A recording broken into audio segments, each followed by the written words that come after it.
उन आँखों का हंसना भी क्या जिन आँखों में पानी ना हो। उन आँखों का हंसना भी क्या जिन आँखों में पानी ना हो।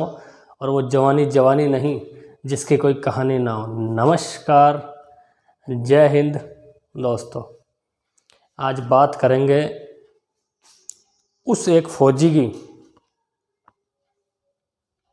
जिसकी वीरता ने भारत को एक इतने बड़े युद्ध में जीत दिलाई जो शायद कोई और नहीं दिला सकता था। मैं बात कर रहा हूँ उस टाइम की जब भारत अंग्रेज़ों का गुलाम था। 1942 ईस्वी में युद्ध हो रहा था अंग्रेज़ों और जापानियों के बीच। तो जापान की जो सेना थी भाई साहब उस टाइम में ज़बरदस्त आगे बढ़ रही थी। जापान से होते हुए इन्होंने चाइना को जीता, रशिया को जीता, अरे इंडिया की तरफ आ रहे थे अंग्रेज़ों को हराने के लिए। जापान है छोटा सा, लेकिन साला उस टाइम बहुत उद्यम कर रहा था। बात है बर्मा, उस टाइम का वर्मा या बर्मा कह दीजिए, प्रेजेंट का म्यांमार, जो भारत से जस्ट आगे म्यांमार बॉर्डर है, वहाँ पे एक सैनिक युद्ध लड़ते हैं। इस युद्ध में सामने वाला जो जापानी फौजी था उसने उस सैनिक को 7 गोलियां मारी। कितनी गोलियां मारी दोस्तों? 7। जो गोलियां उनके पेट में, आंतों में, फेफड़े में पता नहीं कहाँ कहाँ फंस गई और वो फौजी भाई वहीं गिर जाते हैं। उस युद्ध में उन फौजी भाई की वीरता देख के जो अंग्रेज अधिकारी था, गवर्नर, अंग्रेज जनरल था उस युद्ध का, जिसके हाथ में कमान थी, उसने अपना मिलिट्री क्रॉस, जो आप देखते हैं कि अमूमन फौजी लगाते हैं यहाँ पे जिनको मेडल वेडल मिलते हैं, तो मिलिट्री क्रॉस को उस जवान के लगा देते हैं कि क्या पता अभी ये जवान बचे कि नहीं बचे। और मिलिट्री क्रॉस केवल जिंदा जवान के ही लगाया जाता, अगर कोई जवान शहीद हो गया तो फिर नहीं लगाया जाता। तो उस जनरल ने पहले ही लगा दिया कि भाई तेरी वीरता को सैल्यूट है, इस युद्ध में आपकी वीरता हमारे कुछ तो काम आई है। एक शेर सिंह नाम का फौजी उस घायल जवान को अपने कंधे पे उठाता है और उस गोलियों भरे युद्ध के मैदान से बाहर ले जाके डॉक्टरों के पास जाते हैं कि कुछ भी हो, हमें ये जवान, हमें ये फौजी बिल्कुल तैयार चाहिए।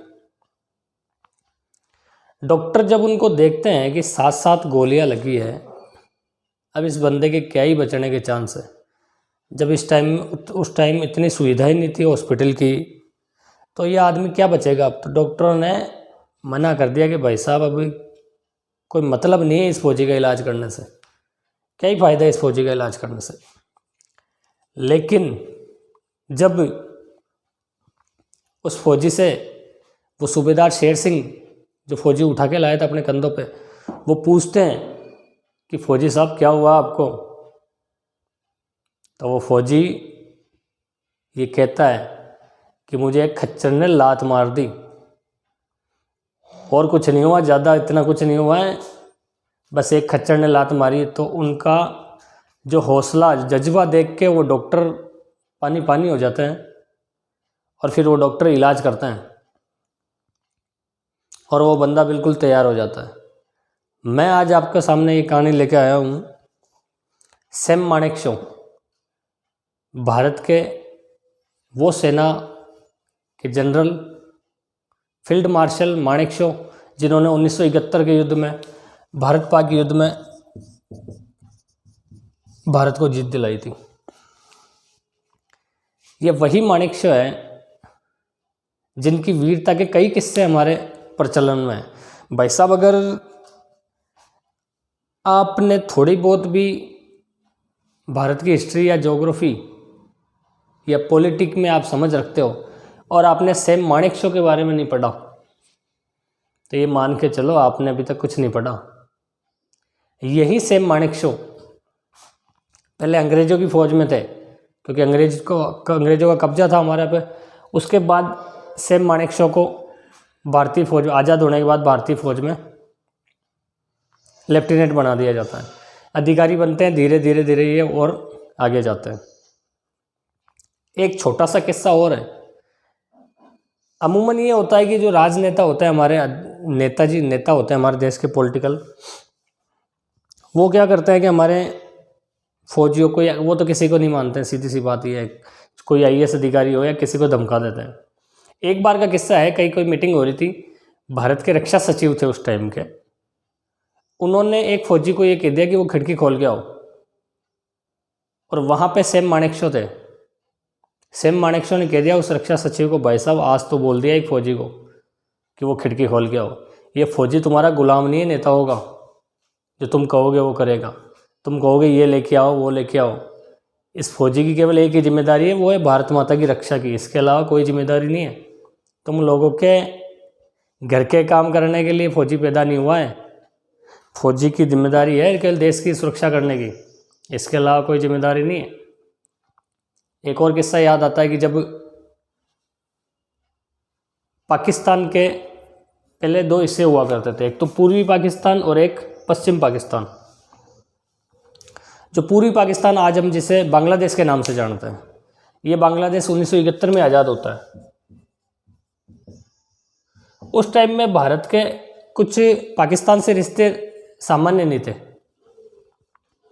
भारत के प्रधानमंत्री थे इंदिरा गांधी, जिन्हें आयरन लेडी कहा जाता है, लेकिन वो आयरन लेडी भी इस सैम मानेकशॉ के सामने झुकती थी और हर एक बात मानती थी कि आप कहोगे वही करेंगे। बात है 1971 लगभग मई या जून की।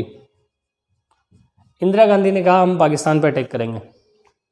पाकिस्तान हमारे कई मामलों में दखल दे रहा था, तो सैम मानेकशॉ मना करते हैं भाई साहब, कहते हैं ना अभी वो टाइम नहीं है मैडम। इंदिरा गांधी यानी कि एक प्रधानमंत्री को जनरल मना कर रहा है, हमारे सेना नायक मना कर रहे हैं कि नहीं अभी वो टाइम नहीं। और इंदिरा गांधी मानती है बाकायदा कि मानेकशॉ आप कह रहे हैं तो सही कह रहे हैं, फिर अच्छा टाइम हम खुद बता देंगे। फिर टाइम आता है दिसंबर 1971। ये वो टाइम है जब भारत पाकिस्तान का युद्ध स्टार्ट होता है। इससे जस्ट पहले इंदिरा गांधी पूछती है सैम मानेकशॉ को कि सैम साहब क्यों ना अब हम पाकिस्तान के साथ युद्ध करते हैं, क्या ये सही टाइम है? तो सैम कहता है मैडम, सैम हमेशा तैयार रहता है, अब तो बस ऑर्डर दीजिए, अभी सेना को पहुंचा देंगे लाहौर। उसके बाद युद्ध स्टार्ट होता है। सैम ने ये जो जून से लेकर दिसंबर की जो टाइमिंग थी, इस टाइम में अपनी सेना को इतना मजबूत कर दिया, उनको हर मोर्चे पर लड़ने के लिए तैयार कर दिया। भले ही पाकिस्तानी आर्मी हमारे से ज़्यादा संख्या में हो, लेकिन उसको घुटनों पे ला देंगे। और जो 6 दिसंबर 1971 को युद्ध स्टार्ट हुआ था, वो 16 दिसंबर आते आते तो ख़त्म हो जाता है। और पाकिस्तान आर्मी के 93,000 सैनिक सरेंडर करते हैं। आप सोच सकते हो 93,000 सैनिक अगर इतने ही बहादुर होते तो वहीं लड़ बजाते मर जाते, लेकिन सरेंडर नहीं करते। लेकिन ये जो कारनामा हुआ वो सैम मानेकशॉ की बदौलत हुआ। सैम ने कूटनीतिक इतनी चालें चली कि पाकिस्तान को सरेंडर होना पड़ा। सैम मानेकशॉ कोई छोटा मोटा नाम नहीं था। 65 के युद्ध में पाकिस्तान को मात देने वाले भी यही थे, 71 के युद्ध में मात देने वाले भी यही थे। भारतीय सेना को जो जोश की ज़रूरत होती है, वो जोश सैम मानेकशॉ देते थे। इन्हें बाद में, इस युद्ध के बाद, फील्ड मार्शल की पोस्ट से नवाजा गया, जो भारतीय सेना में सबसे ऊंची पोस्ट होती है, उससे भी नवाजा गया। तो सैम मानेकशॉ की कहानी दोस्तों आपको कैसी लगी मुझे कमेंट्स बॉक्स में ज़रूर बताएं। एक मूवी है, अभी आपने देखी होगी, सैम बहादुर। वो सैम बहादुर मूवी सैम मानेकशॉ में बनी हुई है। उसमें जो अपना भाई है विक्की कौशल, बहुत ही अच्छी एक्टिंग की है सैम साहब की। आप देखें ज़रूर, आपको पसंद आएगी। धन्यवाद। जय हिंद दोस्तों।